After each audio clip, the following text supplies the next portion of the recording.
Hello everyone, welcome back to the linear algebra series. In the last lectures, we looked into what are vectors and what are the operations on vector. Now in this particular video, we will look into what are dot products and what are projections. So first we'll understand what is the length of a vector. So usually we know that vectors have two properties, that is magnitude and direction. So length is nothing but the magnitude. So if we consider vector r is in the space of unit vector I and j, we can write r as ai plus bj. So now this forms a triangle. In order to find the length of r, we can write this as, we can use the Pythagoras theorem and write it as r square is equal to a square plus b square. If we find r, it will be a square plus b square, the whole root. Okay. So we understood how to find the length of a vector. Now let us look into dot product. So when we have two vectors and when we say we are going to find a dot product of the two vectors, what we mean is we are going to multiply and add the result. So we are going to multiply the corresponding component of the vectors and add the result. For example, here we have a vector r 3 2 and vector s as -1 2. So we are going to multiply the component of r and I and add the result. So 3 into -1 plus 2 into 2, and then we are going to add the result, we get 1. Okay. So why exactly we are multiplying the components of two different vector? What exactly, why are we doing this dot product? So basically dot product helps us to understand the similarity or dissimilarity between the two vectors. And it also helps us to understand uh, whether the one particular vector is perpendicular or parallel, or it is somewhere in between the vector. So we are trying to understand what is the relation between the two vectors. So this is where dot product will help. We'll in the next slide, we will next page we will look into how exactly we will know whether they are parallel or perpendicular. Okay. So now some of the properties that dot product follows are commutative, distributive, and associative. So you can basically look how it follows this.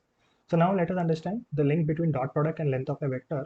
So when we say dot product, we know we are going to multiply the corresponding component of a vector and add the result. So we get r of I into r of I plus r of j into r of j. So we get r of I the whole square plus r of j the square.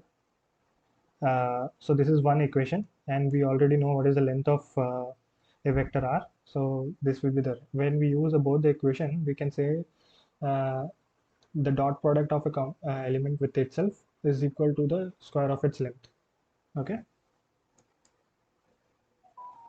Now let us understand dot product and cosine rule. So basically, when there is a cosine rule which states when we have a triangle like this with the angle theta, and so we can write this into an equation called c square is equal to a square plus b square minus 2ab cos theta. Okay.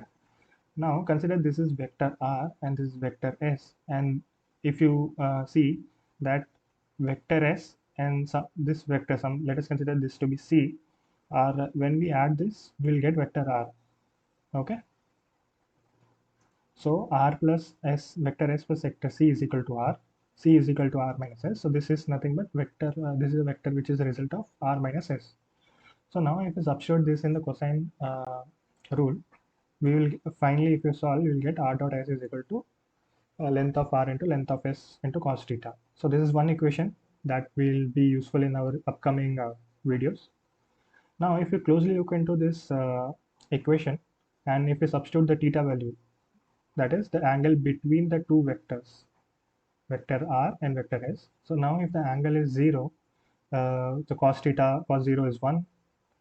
So if you multiply this, the dot product will be the length of r and s. Okay.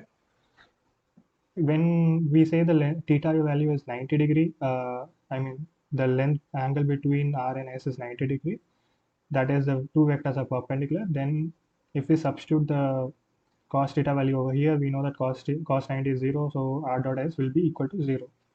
So from this we can understand if two vectors are perpendicular to each other, their dot product will always be 0. Okay. There is one more example in case of when theta is equal to 180 degree. Okay. Now let us understand what are projections. So projection vector refers to finding the component of one vector that lies in the direction of another vector. Okay, this is a bit confusing, but let me tell you. So for example, you have a vector r and vector s. When you say we are going to find the projection of s on r, we try to say what is the length, what will be the component of s when it is lying in the direction of r.